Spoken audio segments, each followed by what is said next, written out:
pues ya nos contó el hermano Isaí de allá. Yo lo quería presentar y quería decirle lo que él estaba haciendo, pero ya lo dijo. Estuvimos orando, les pedí oración la semana pasada por la operación de su hijo, que fue el viernes.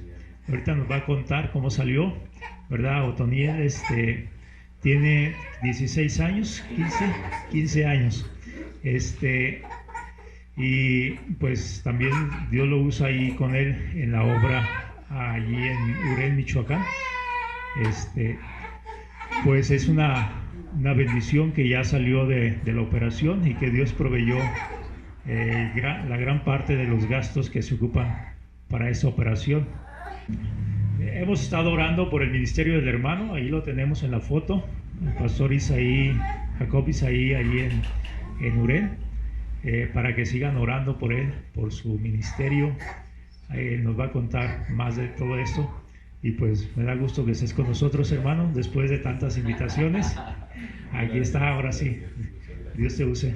Gracias, muchas gracias, pastor. Y realmente nosotros nos sentimos honrados y bendecidos. Yo agradezco mucho a Dios por la vida de nuestro hermano Raúl. Desde el año pasado nos adoptaron como proyecto de oración. Y nosotros les agradecemos mucho a ustedes como iglesia que estén orando por nosotros, por nuestra familia. Bueno, mi esposa, una vez más, ponte de pie. Mi esposa Verónica, ella fue miembro de aquí. Calculaba yo más o menos que son como 18 años, ¿no? Más o menos calculaba. Entonces, hace 18 años ella estuvo, ahora estaba chica, era una jovencita, y todavía, muchas gracias. Y ahora Dios nos ha dado 3 hijos. Un hijo se llama Otoniel, él es mayor de 15 años, fue quien recibió la última operación. Otras 2 princesas, Dana y Shirel. Y bueno, hoy se quedaron a apoyar a su hermano, que está todavía ahí un poco en reposo, convaleciente, y vinimos a compartir con ustedes la palabra. Pero más que nada yo le decía al pastor Raúl que mi interés era darles las gracias porque una de las cosas que han impactado nuestro ministerio es que cuando nos fuimos a Michoacán, cuando estuvimos empezando en Michoacán, estábamos muy solos. En la región donde Dios nos llamó estábamos muy solos. Y no es que no hubiera iglesias, había suficientes iglesias. Pero como que a las iglesias muchas veces nos cuesta poder hacer lazos entre una y otra. No sé si sea la misma experiencia acá, pero a veces nos cuesta un poquito, y aún a los pastores a veces nos cuesta un poquito poder estrechar lazos de amistad. Y estábamos muy solos, nos sentíamos muy solos en el ministerio allá. Pero gracias a Dios que Dios ha puesto ahora en este último tiempo personas con quien podemos tener una amistad. Y qué hermoso es para nosotros poder regresar a la que un día fue nuestra casa, pastor, la casa de mi esposa, y poder estar con ustedes, tener otra vez esta relación de amistad. Yo te agradezco mucho por eso, porque es muy significativo para nosotros. Y pues bueno, yo quiero compartir con ustedes una palabra que creo que es muy pertinente en este tiempo, por lo que he escuchado en las peticiones de oración, por lo que hemos cantado el día de hoy a nuestro Dios. Yo creo que esta palabra que Dios quiere compartirnos es muy pertinente, pero quiero hacer algo antes de compartir la palabra. Quiero compartir un poco acerca del testimonio que hemos vivido, por lo menos el último mes como familia. No recuerdo, 17 de junio viajamos para acá. De junio, el mes pasado, julio, veníamos con la intención de arreglar algunos papeles, tener alguna cita médica, y teníamos toda nuestra agenda. Ya habíamos orado por nuestra agenda y la traíamos para venir. 2 semanas teníamos el proyecto de estar por acá y poder hacer todos esos pequeños detalles, y entre esas cosas yo quería visitar a algunos amigos del ministerio y poder reunirme con ellos. Pero a veces Dios cambia nuestra agenda. No sé si te ha pasado eso. Constantemente Dios desea cambiar nuestra agenda y nuestros planes. Y bueno, llegamos un domingo, estuvimos acá el día lunes. Nos informan que nuestra hija menor, Dana, su problema en sus ojos ha crecido. Les platico así a grandes rasgos. Mi esposa y yo somos portadores de una enfermedad genética que se llama queratocono. Esta enfermedad es una enfermedad que hace que la córnea vaya adelgazándose, creciendo y perdiendo la visión.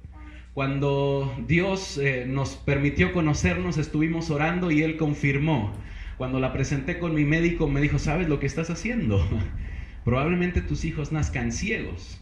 Así es de que no era una novedad que nuestros hijos podrían tener problemas en sus ojos. Nosotros sabíamos porque había problema en nosotros, pero orábamos a Dios.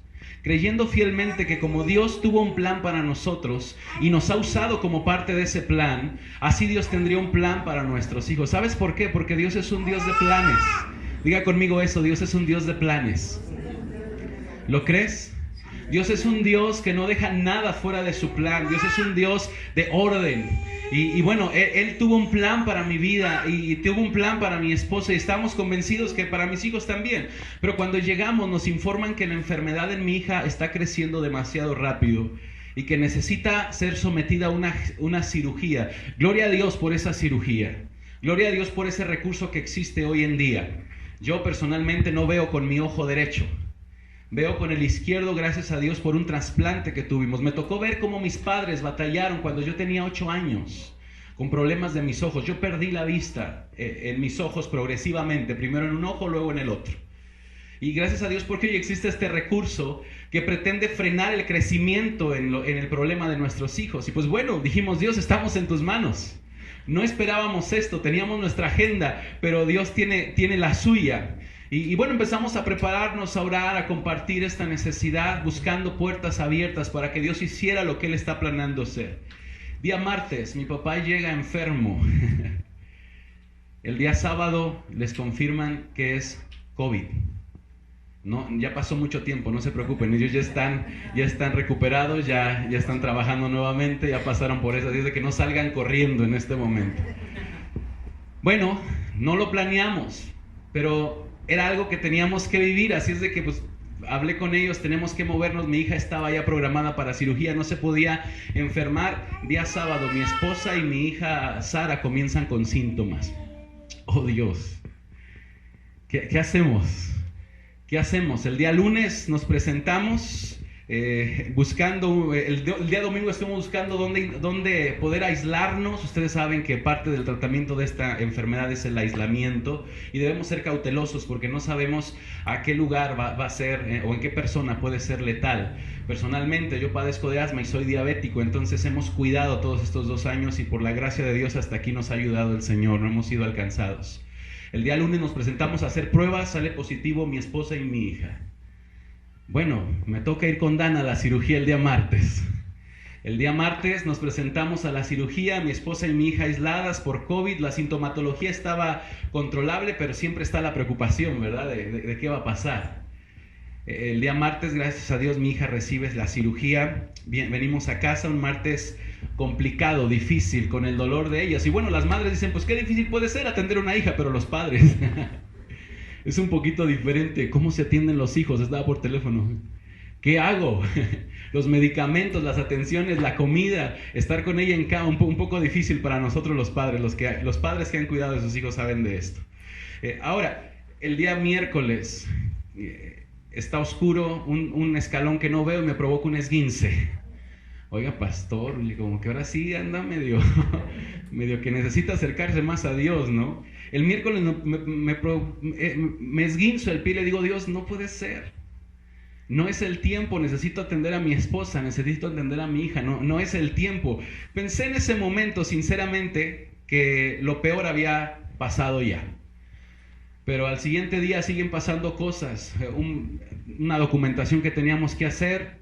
Tengo que llevar a mi esposa, se cae el sistema, salimos tarde, llego al estacionamiento, me pierden la llave del carro, es una llave que tiene que ser programada, estamos allá hasta tarde y yo, Señor, ¿ahora qué? ¿Ahora qué? Yo no sé si alguien ha pasado tantas cosas como estas en una semana. Creímos que lo peor había pasado cuando nos dicen que nuestro hijo más grande también tiene el mismo problema. ¿Cómo qué pasa por tu cabeza cuando yo platico estas cosas? Ahora, no es cierto que muchas veces así es la vida de un creyente. No es cierto que muchas veces tenemos que lidiar con situaciones adversas, con situaciones difíciles. Y yo creo que a lo mejor tú no te has visto en situaciones como estas, pero algo similar estás pasando. Y me encuentro con una palabra que Dios trae a mi corazón y me ayuda a entender un poco, y es lo que quiero compartir rápidamente contigo. Quiero compartir este tema que se llama ¿a dónde vamos a ir? ¿A dónde vamos a ir? ¿Y de dónde tomé este tema? Quiero leer un poco de Deuteronomio capítulo 1, si me puedes acompañar. En Deuteronomio capítulo 1, versículo 24 en adelante, donde está hablando de lo que pasó después del regreso de los 12 espías. ¿Se acuerdan que antes de entrar a la tierra prometida, Moisés mandó 12 espías, uno por cada tribu? Ellos tenían que ir a la tierra, tenían que investigar cómo estaba el fruto, cómo estaba la tierra, ver sobre los habitantes, traer una noticia al pueblo para que ellos pudieran entrar y poseer la tierra prometida. Esa era toda la intención, ese era el plan de Moisés. Después de que traigan la evidencia de que es la tierra que fluye leche y miel, después de esto seguro que entramos como nación y tomamos la promesa de Dios. Yo creo que todo líder o todo creyente está esperando que simplemente Dios abra puertas delante de nosotros. Y ya estaban ahí, estaban al alba, estaban a poco distancia, ya podían ver la tierra prometida. Y vinieron los espías. Quiero leer versículo 24 en adelante. No sé si sea la misma versión, pero quiero leerlo en esta versión. Síganme en la que están ustedes leyendo. Dice: los 12, hablando de los espías, salieron en dirección de la región montañosa y llegaron al valle de Escol y lo exploraron. Tomaron consigo algunos de los frutos de la tierra, nos los trajeron y nos informaron lo buena que es la tierra que el Señor nuestro Dios nos da. A ver, digan conmigo esto: nos informaron lo bueno que es la tierra que el Señor nos da. ¿Noticia buena o noticia mala? Noticia buena. Dice: sin embargo, versículo 26, ustedes se negaron a subir y se rebelaron contra la orden del Señor su Dios. Se pusieron a murmurar en sus carpas y dijeron: el Señor nos aborrece, nos hizo salir de Egipto para entregarnos en los amorreos y destruirnos. Y en el versículo 28 hay una pregunta interesante. El versículo 28 dice: ¿a dónde subiremos? Me gusta cómo dice esta versión, que creo que es la nueva versión internacional. ¿A dónde iremos? ¿A dónde iremos ahora? ¿Alguna vez te has sentido así? ¿Alguna vez te has sentido así? ¿Y ahora qué voy a hacer? ¿Y ahora cómo respondo a esta situación? ¿Y ahora cómo enfrento este problema que viene a mi vida? ¿Y ahora qué hago, Dios? ¿Alguien se ha preguntado eso alguna ocasión? Porque yo creo que esta interrogante constantemente viene a la vida de los creyentes. ¿Y ahora qué hago? ¿Y ahora qué hago, pastor? Tengo este problema que no esperaba. ¿Y ahora qué hago, hermano? ¿Ahora qué hago? Sucede esta situación que yo no tenía planeado, esto que rebasa mi capacidad, esto que rebasa mis circunstancias. ¿Ahora qué hago? Quiero hablarte un poquito de cómo enfrentar el temor y la desconfianza, porque eso es lo que está pasando. Dice: ¿a dónde iremos? Nuestros hermanos nos han llenado de miedo, pues nos informan que la gente de allá es más fuerte y más alta que nosotros, y que las ciudades son grandes y tienen muros que llegan hasta el cielo. Para colmo, nos dicen que allí viven los descendientes de Anak. Esa es la noticia y la condición. Ahora, quiero preguntarte algo así, atrévanse a responder. ¿Qué ves en este cuadro? ¿Qué ves en esta escena que acabamos de leer? ¿Qué puedes ver? Temor, desconfianza, incredulidad, incertidumbre. ¿No es eso lo que muchas veces hay en nuestro corazón? ¿No es eso lo que muchas veces hay en nuestra vida? Por eso quiero hablar un poquito acerca de cómo enfrentar ese temor y esa desconfianza. Vemos temor. Ahora, déjame te digo algunas consecuencias en este pasaje del temor que sin duda pueden estar en nuestra vida. Primera consecuencia: el temor produce desobediencia. Diga conmigo: el temor produce desobediencia. Una de las cosas que es notable para el autor es que la desobediencia era consecuencia del temor. Segundo, el temor nos hace vivir en rebeldía contra Dios. Dice: se rebelaron contra Dios. Dile al que está a tu lado ahora eso: el temor nos hace vivir en rebeldía. Tercero, el temor nos hace esparcir rumores. Hablar de cosas que no son reales, cambiar la verdad, matizarla y tratar de quizás toda nuestra incertidumbre poder esconderla detrás de esos rumores. El pueblo había levantado rumores.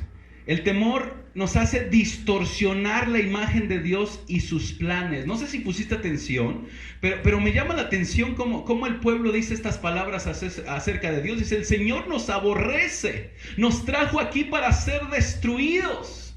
¿Ves cómo el temor cambia la imagen del Dios al que sirves?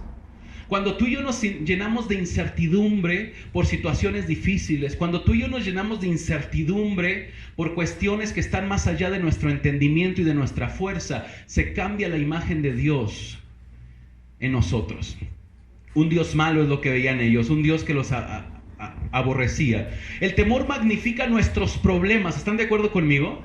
Hace que los problemas sean más grandes, y me llama mucho la atención cómo se expresan ellos, porque ellos veían gigantes, veían muros que llegaban hasta el cielo, y eso es consecuencia del temor en nuestras vidas. Tú ves el problema mucho más grande de lo que es porque hay incertidumbre en tu corazón. El problema es tu temor. Dile al que está a tu lado eso, el problema es tu temor. Dile, el problema es tu desconfianza. Y dentro de nosotros queremos confiar en Dios. Dentro de nosotros queremos aferrarnos a lo que Dios es en nuestra vida. Pero la incertidumbre muchas veces y el temor en nuestro corazón nos hace ver los problemas más grandes de lo que realmente son. Y nos hace el temor vernos a nosotros mismos impotentes ante ciertas situaciones. ¿Alguien se ha sentido así o solamente me describo a mí en estas palabras? Eso es lo que produce el temor en nuestra vida. El temor, según la psicología, es uno de nuestros instintos primitivos que nos permiten ponernos a salvo de todo aquello que consideramos peligroso. Pero según la Biblia, el temor es la consecuencia o es el resultado de la separación que produjo la desobediencia del hombre. En otras palabras, el temor vino como consecuencia de la caída. ¿Se acuerdan aquella ocasión donde Dios viene a Adán después de la caída y Adán dice, oí tu voz en el huerto y tuve miedo? El temor es consecuencia del pecado que abrazó el hombre. El hombre quiso evadir las consecuencias de sus acciones tratando de huir de Dios. En otras palabras, podemos decir que temor es simplemente miedo a sufrir. No quiero sufrir más. Ya no quiero sufrir más. Y te digo algo, todos aquellos que han tenido una vida complicada, una vida difícil, muchas veces nuestro corazón se llena de temor. ¿Sabes por qué? Porque no queremos sufrir más. Aquellos que crecieron con un padre violento, aquellos que fueron víctimas de algún tipo de abuso en su niñez, en su adolescencia, en su infancia, constantemente serán atacados por crisis de temor. ¿Sabes por qué? Porque no queremos sufrir más. Y el no querer sufrir más me llevará a tratar de evadir todas aquellas cuestiones que considero peligrosas. Pero a veces eso es malo dentro de nuestra fe. Es malo para nuestra fe porque Dios te ha llamado a una vida de confianza. Dile al que está a tu lado, Dios espera que confíes. Pero ¿cómo lo hago? ¿Cómo lo hago después de tantas cosas que he vivido? ¿Cómo lo hago, pastor? Si usted supiera, me podrías decir. Si usted tan solo supiera todo lo que yo he sufrido, si usted tan solo supiera todo lo que yo he pasado, justificaría mis temores. El apóstol Pablo en 2 de Timoteo se refiere al temor como espíritu de cobardía. Les llama así. Y le dice a Timoteo estas palabras porque no nos ha dado Dios, ¿te lo sabes? Espíritu de cobardía. A ver, diga conmigo eso. Dios no me ha dado espíritu de cobardía. Dígalo otra vez. Dios no me ha dado un espíritu de cobardía.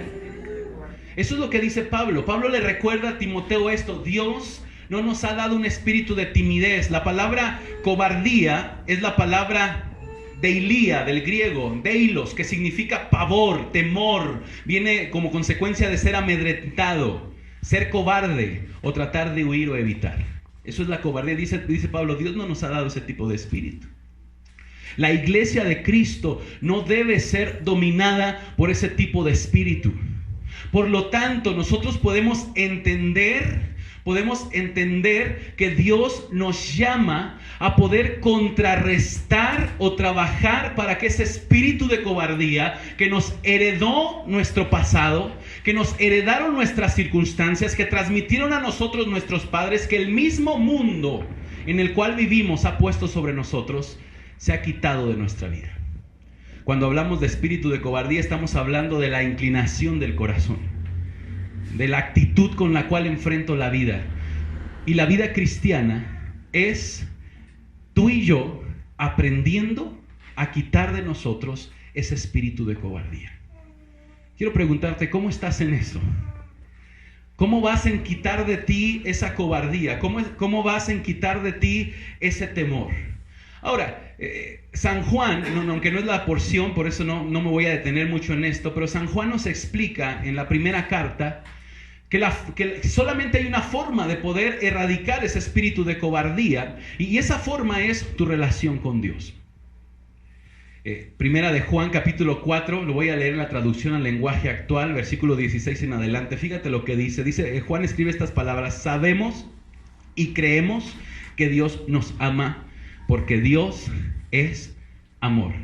¿Qué sabemos? ¿Qué creemos? ¿Qué creemos? Dile al que está a tu lado: yo creo que Dios me ama, porque Dios es amor. Ahora, sabemos que Dios es amor. Nos lo han dicho muchas veces. Yo sé que Dios es amor. Le canto a mis hijos que Dios es amor. Predico que Dios es amor. Pero sabes, muchas veces las experiencias que hemos vivido cada uno de nosotros no nos permiten creer, porque no entendemos cómo un Dios de amor permite que a su hijo lo crucifiquen en una cruz. Nuestra mente no lo entiende. Y muchos nos preguntamos, bueno, si Dios me ama, ¿por qué permite que yo pase este tipo de situaciones?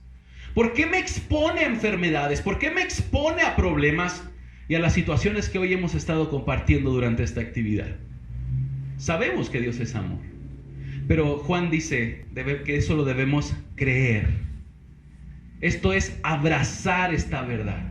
Y cuando tú y yo abrazamos esta verdad, fíjate lo que pasa. Dice: cualquiera que ama a su hermano está íntimamente unido a Dios. Si en verdad amamos a los hermanos y vivimos como Jesucristo vivió en este mundo, no tendremos por qué tener miedo. A ver, diga conmigo: si confío en el amor de Dios y me esfuerzo por vivir como Cristo vivió, no tendré miedo. Eso es lo que dice Juan. Y miedo en todas las esferas. Aquí está hablando del juicio de Dios.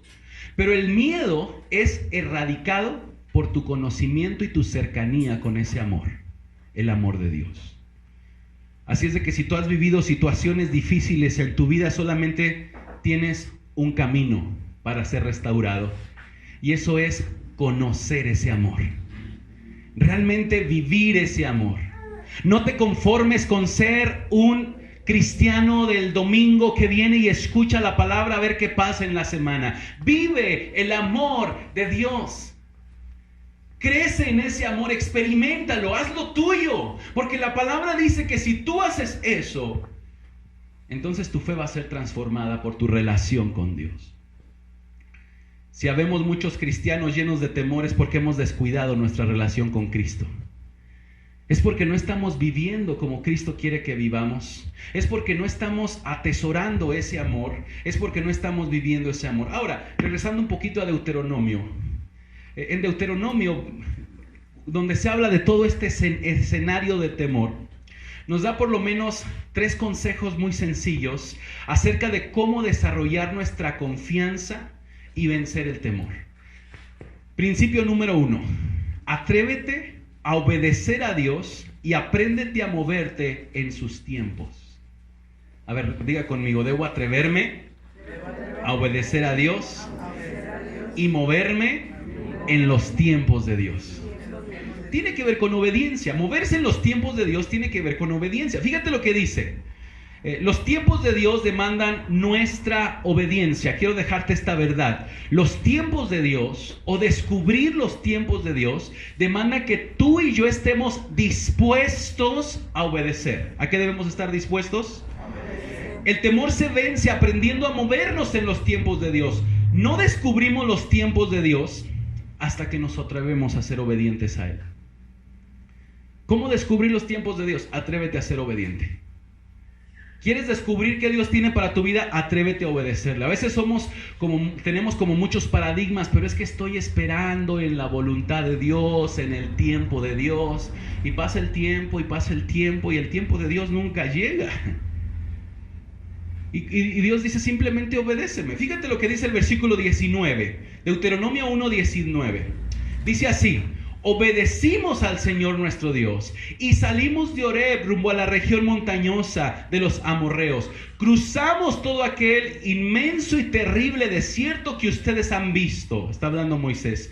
Y así llegamos hasta Cades Barnea, dice Moisés. Entonces les dije: han llegado a la región montañosa de los amorreos, la cual el Señor nuestro Dios nos da. Estas son las palabras de Moisés. Ahí está la región.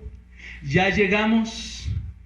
Miren, el Señor su Dios les ha entregado la tierra. Vayan y tomen posesión de ella, como el Señor nos ha dicho, el Dios de sus antepasados. No tengan miedo ni se desanimen. ¿Qué puedes ver en este cuadro? ¿Qué puedes ver en estas palabras? ¿Era el tiempo de Dios o no? Sí. ¿Era el tiempo de tomar la tierra o no? Sí. Sí, era el tiempo de Dios. Ese era el tiempo de Dios. Dios se distingue porque tiene tiempos para cada parte de su plan. ¿Están de acuerdo conmigo? La Biblia nos muestra que Él se mueve de acuerdo a sus tiempos, no a los nuestros. Por ejemplo, quiero preguntarles, ¿en cuántos días Dios hizo la creación? ¿En cuántos? ¿Alguien dijo 7? Bueno, el 7 descansó, ¿verdad? En 6 días. Una un poquito más difícil. ¿En cuántos días Noé construyó el arca? ¿En cuánto tiempo? ¿Alguien sabe más o menos? 120, más o menos por ahí. Aproximadamente 100 años tarda la construcción desde el llamado a Noé. Ahora, ¿cuántos días duró el diluvio? Esta sí se la sabe. ¿Cuánto tiempo llovió? 40 días y 40 noches. ¿Cuántos días estuvo el arca a la deriva antes de tocar la tierra? ¿Alguien sabe esa? No antes de que bajaran, sino cuando tocó tierra, que cayó en el monte Ararat. ¿Alguien sabe cuánto tiempo pasó? Más o menos 150 días. No estaba tan fácil, ¿verdad? ¿Cuántos años duró el cautiverio babilónico? ¿Alguien sabe? 70. Dale un aplauso al hermano, así lee la Biblia. En serio, denlo fuerte para que se anime. Una vez la hermana le aplaudió. ¿A los cuántos años tuvo Abraham a su hijo Isaac? A los 100. Denle un aplauso por allá, por favor. ¿Cuántos días estuvo Jonás en el vientre del pez? Esa sí no la sabemos todos, ¿verdad? ¿Cuántos años Jesús ejerció su ministerio? 3 y medio. 3 años aproximadamente. Algunos escritores dicen que un poquito más, pero él empezó a los 30, a los 33 años estaba terminando su ministerio en la cruz, más o menos. ¿Cuánto tiempo pasó Jesús en la tumba? A ver, ¿algo nuevo? ¿Cuántos días? Bueno, también aquí hay un dilema, ¿verdad, pastor? Porque algunos dicen, bueno, pero si ponemos atención, en realidad no fueron 3 días como los de hoy, fue un poquito menos, pero se dice que al tercer día resucitaría. ¿Cuántos años caminó el pueblo de Dios en el desierto? 40. Aquí quería llegar. ¿Cuántos años caminó el pueblo de Dios en el desierto?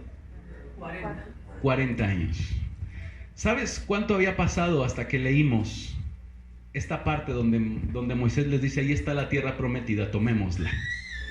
Habían pasado aproximadamente 2 años. 2 años desde que habían salido.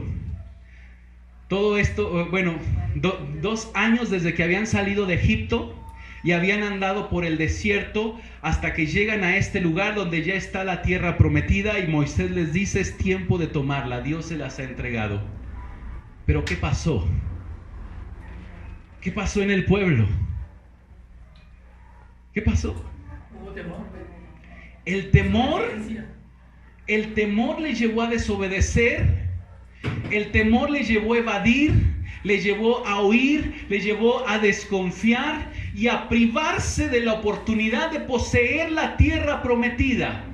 Como consecuencia de eso, una generación completa tuvo que quedar postrada en el desierto, porque no confiaron en Dios. Fíjate lo que hace el temor en nuestra vida. El temor nos hace privarnos de las bendiciones de Dios. Por eso te digo, la vida cristiana demanda que tú aprendas a recibir de Dios las promesas y decirle: Señor, si eres tú y me estás hablando, ábreme una puerta para obedecerte. Ábreme una puerta para hacer tu voluntad. Simplemente dile eso: ábreme una puerta y lo haré. Cuando nosotros decidimos obedecer a Dios respecto al ministerio, simplemente pedimos: Señor, muéstranos qué es tu voluntad y lo haremos. Ya habíamos pensado un tiempo, ya habíamos orado un tiempo. Algunas personas nos habían dicho: no se metan al ministerio, no se vayan de acá de Guadalajara, que se van a batallar. Pero solamente dijimos: Señor, ábrenos una puerta. Y Dios abrió una puerta. Fácil no fue y no ha sido, pero es la voluntad de Dios. Y te digo algo, tú y yo tenemos que estar dispuestos simplemente a obedecerlo. Dile al que está a tu lado: atrévete a obedecer. Y así descubrirás los tiempos de Dios.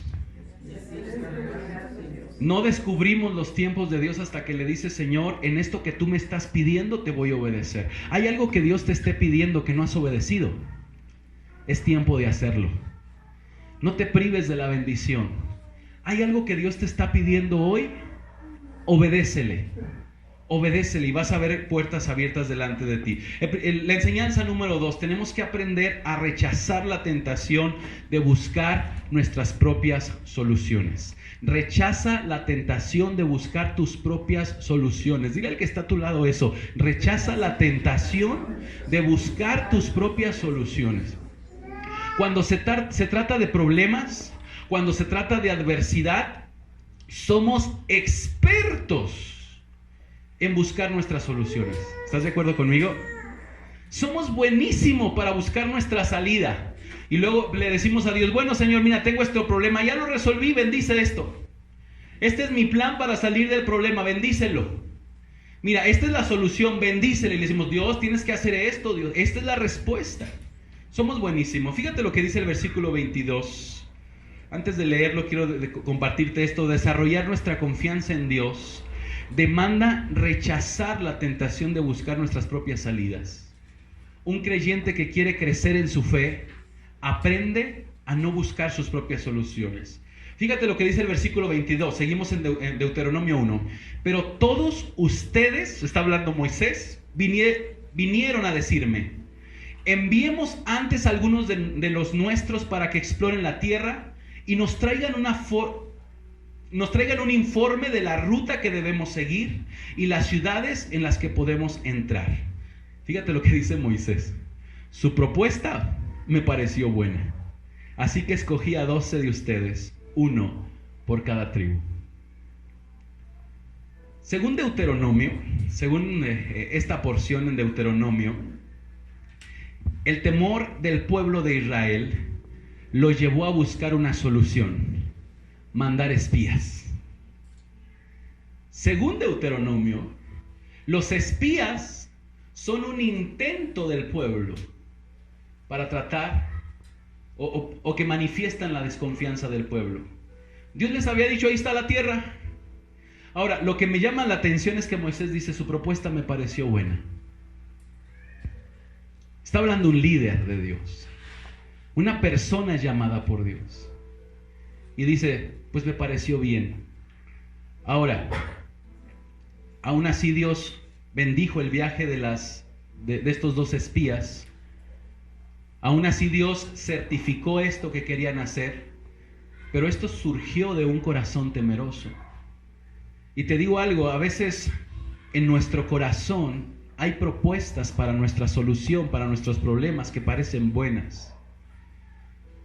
Muchas de nuestras aparentes soluciones son una manifestación de nuestra inseguridad. Muchas veces nos movemos más por nuestras inseguridades que por nuestra obediencia. Si el pueblo realmente confiaba en Dios, no necesitaba conocer al pueblo que estaba ahí. No necesitaba la evidencia del fruto si realmente confiaran. Pero su desobediencia les llevó a querer explorar la tierra. Escucha esto: la inseguridad muchas veces se esconde detrás de nuestras acciones. Hay cosas que hacemos porque realmente no confiamos en Dios. La fe auténtica demanda aprender a cuestionar nuestro corazón. Cuestiona tu corazón. ¿Por qué lo haces o por qué no lo haces? Si Dios te está pidiendo algo y detrás de eso que te está pidiendo hay bendición para tu vida, ¿por qué temes hacerlo? Cuestiona tu corazón. ¿Por qué temes decirle a tus familiares que eres cristiano? ¿Por qué temes hablar de su palabra? ¿Por qué temes orar por esa persona enferma si es algo que Dios te está pidiendo? ¿Por qué temes compartirle a Cristo a esa persona que está cerca de ti si es el plan de Dios, si es una solución de Dios? Esto habla de la condición de nuestro corazón. Esto habla de nuestros temores. Y muchas veces esos temores nos impiden que Dios haga su obra en nuestra vida. Dios te dice ora. Dios te dice comparte la palabra. Dios te dice confía. Dios te dice persevera. Pero a veces tus temores le dicen: Señor, primero dame una evidencia. Primero dame la evidencia de que tú realmente quieres esto. ¿No es cierto que a veces respondemos así? Somos como el pueblo de Dios mandando espías. Dios les dice: ahí está la tierra, tómenla, estoy con ustedes. Y el pueblo dice: primero déjame enviar espías para ver si la tierra es buena. Y para que me muestren el camino. ¿No lo podía hacer Dios? Y para que nos muestren la gente y que tengamos una estrategia de batalla. ¿Acaso Dios no era suficiente? ¿Acaso Dios no es suficiente? Dile al que está a tu lado: tu Dios es suficiente. Si tú y yo abrazáramos esta verdad, caminaríamos más seguros. Nuestro Dios es suficiente. Y solamente tengo que despojarme en las manos amorosas de Dios. Termino con este último punto. Decide confiar en el Dios a quien conoces. Decide confiar en Dios. Simplemente haz esto. Decide confiar en Él y sigue avanzando. Fíjate lo que dice el versículo 29 acerca de Dios. Entonces les respondí: no se asusten ni les tengan miedo. Después de que dijeron que en ese pueblo había gigantes, los descendientes de Anac, no se asusten ni tengan miedo. El Señor su Dios, fíjate lo que dice, marcha al frente y peleará por ustedes. ¿Qué dice que hará Dios? ¿Qué haría Dios en su pueblo? ¿Dónde iría Dios? ¿Y qué haría estando ahí? Mira lo que dice Dios para tu vida. ¿Dónde está Dios en tu vida? Él va al frente y pelea por ti. ¿Cuándo? Cuando tú decides confiar en Él. ¿Cuántos quieren eso? Yo quiero eso. Yo quiero eso en mi vida. Yo quiero que Dios vaya enfrente. Sigue diciendo, el Señor su Dios marcha al frente y peleará por ustedes como lo vieron que hizo en Egipto y en el desierto, por todo el camino que han recorrido hasta llegar a este lugar. Ustedes han visto cómo el Señor su Dios los ha guiado como lo hace un padre con su hijo.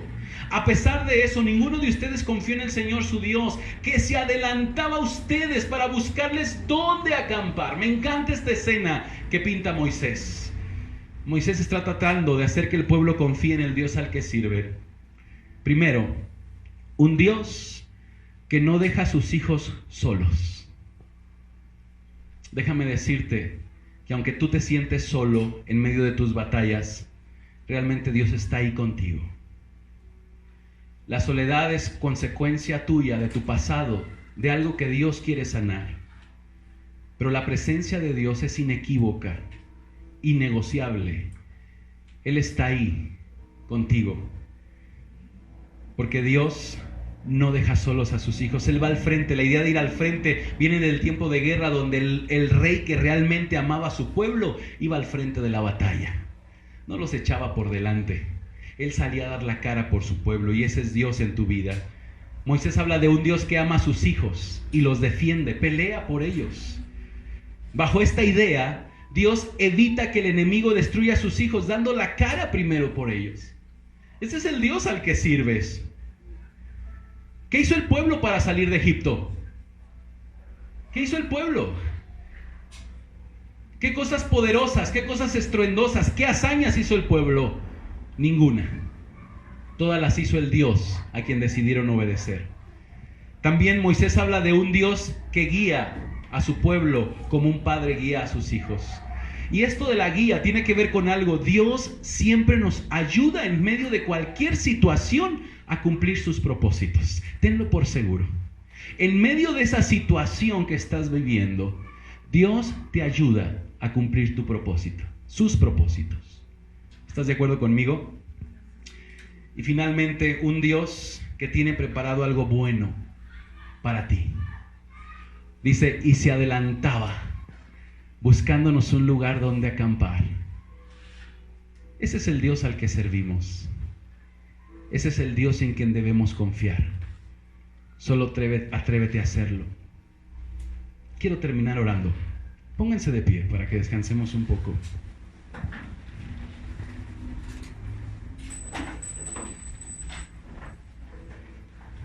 Hoy hemos hablado de muchas cuestiones.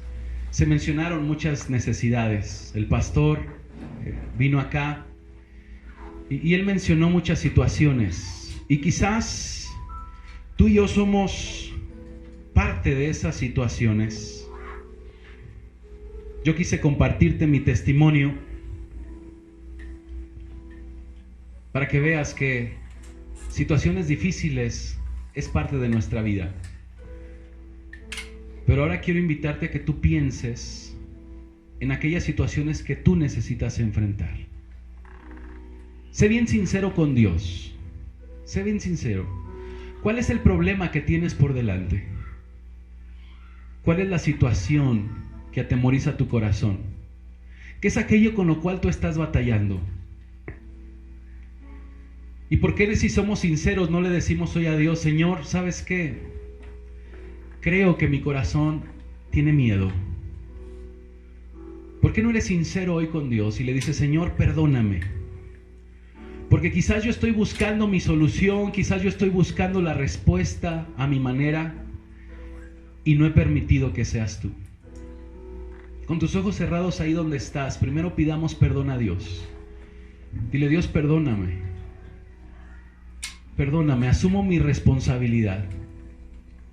Asumo que en medio de todo lo que yo estoy viviendo, quizás he buscado mi propia salida, he buscado mi solución. Y dile, Señor, hoy reconozco que no te estoy obedeciendo realmente.